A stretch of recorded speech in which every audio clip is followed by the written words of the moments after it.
What's going on, everybody? It's your boy Kryptonian saying here, bringing you guys a review for One Piece chapter 952. And this one's pretty simple as far as for a setup chapter. Gotta say, there's a hell of a revelation that goes on here, which is the fact that the kappa that Hiyori said raised her was actually Kawamatsu. So that was actually kind of interesting to see that aspect right there. And it kind of goes back to one of the things that One Piece has done a really good job of, which is the fact that you never really know when a character that you meet is going to pop back up and be very important, and you never really know when Oda is foreshadowing something. At this point, it's one of those things where you look at it and you just automatically assume that even that small rock pebble that's on the ground somewhere, that's actually Oda foreshadowing something. And so I like that you're seeing it start to get strung together in this fashion. And what's so interesting about this part right here is that,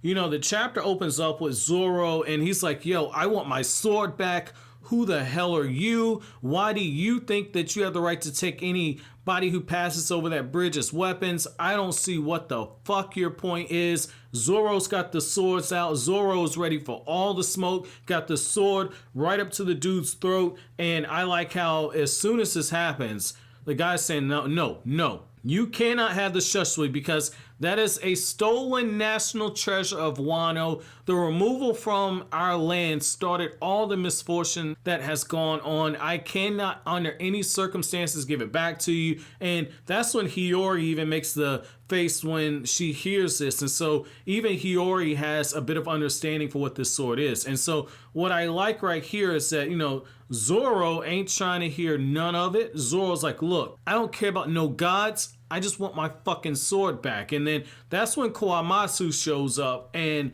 as he draws his swords, he's saying like, look, a samurai and a monk doing battle in this place that's so unsightful. That's something I don't want to see take place here. Hiyori and Kawamatsu, they have their very touching reunion. And what I like in this moment is how even the monk looks over at Kawamatsu and he's just got this what the hell am I looking at expression on his face, and it's because he recognizes him. And what I like is the fact that as all this is going on, Kaido and Big Mom have been fighting the entire night, and their fight is getting so intense that they're getting to a point where they're starting to worry that the actual island itself is going to just be destroyed in the wake of it. So you're seeing what happens when two members of the four emperors of the sea start going at it back and back. That's so interesting to see that because we're seeing their true destructive capability when both of them, I'm not going to say the bloodlust, I'm going to say this more of a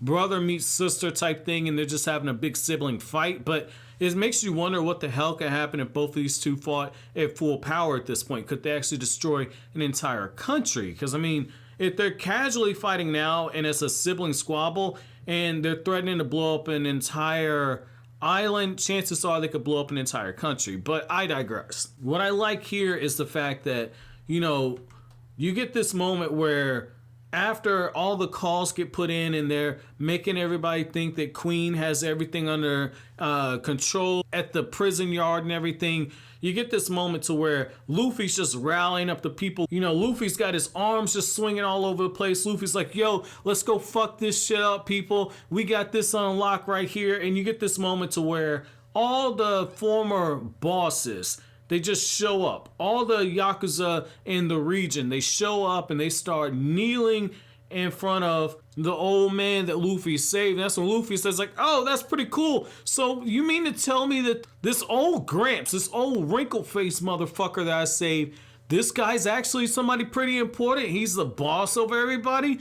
That's super cool right there. And then once these dudes start getting into Luffy's face, all the yakuza, it's just like Luffy probably knows that these people are pretty important, but Luffy's looking at him like, yo, you back the fuck up for a second.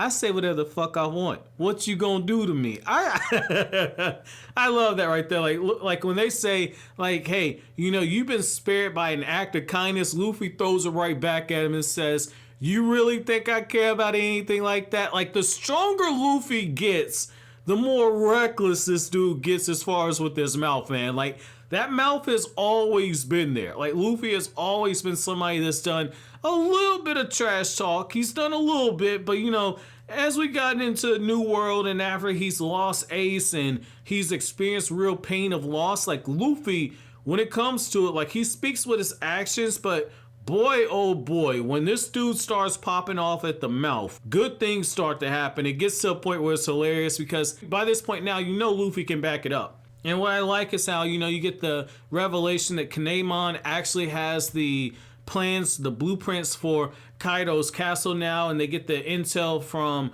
Raizo that like, hey, you know, we've got 500 men because of Luffy, but not just that, we've taken over the labor camp and all these men, they're gonna want swords. So Kinemon, you really need to assess the strength and the capability of all the soldiers we have. If we don't actually have swords, this is gonna be a big problem because this means that these people are not going to be able to fight back against Kaido. And so what I like right here is that you're getting this moment to where you very clearly see that Oda is planting even further seeds for the rebellion. And it's a situation where potentially not all of these people are going to have swords, which means that you're going to have casualties here. And so I like that little progression right there. Like, you know, Oda is showing that while Kaido and Big Mom are having this squabble right underneath their noses, people that want to undermine them or undermine whoever emerges as the victor. Again, I don't think that this is a bloodlusted battle, but whoever emerges as the victor is going to have a huge problem on their hands because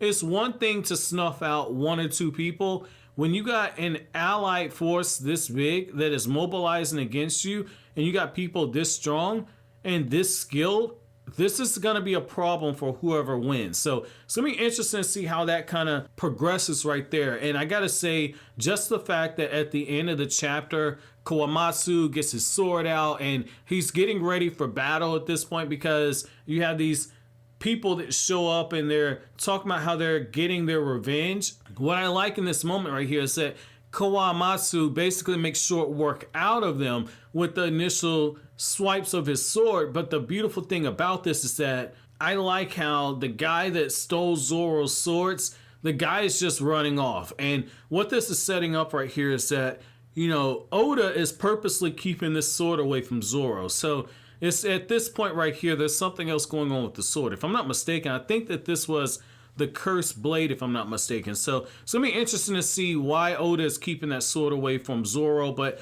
overall, this is an okay setup chapter. I've read better chapters in One Piece, but I'm not gonna say it was a terrible chapter though. Like I said, this is like a 7 out of 10. It's been a while since I've actually done ratings for One Piece chapters. But like I said, I enjoyed the chapter. So my chapter question to you guys is, what are your thoughts about Kinemon being told that if we don't get enough swords, this rebellion is not actually going to work?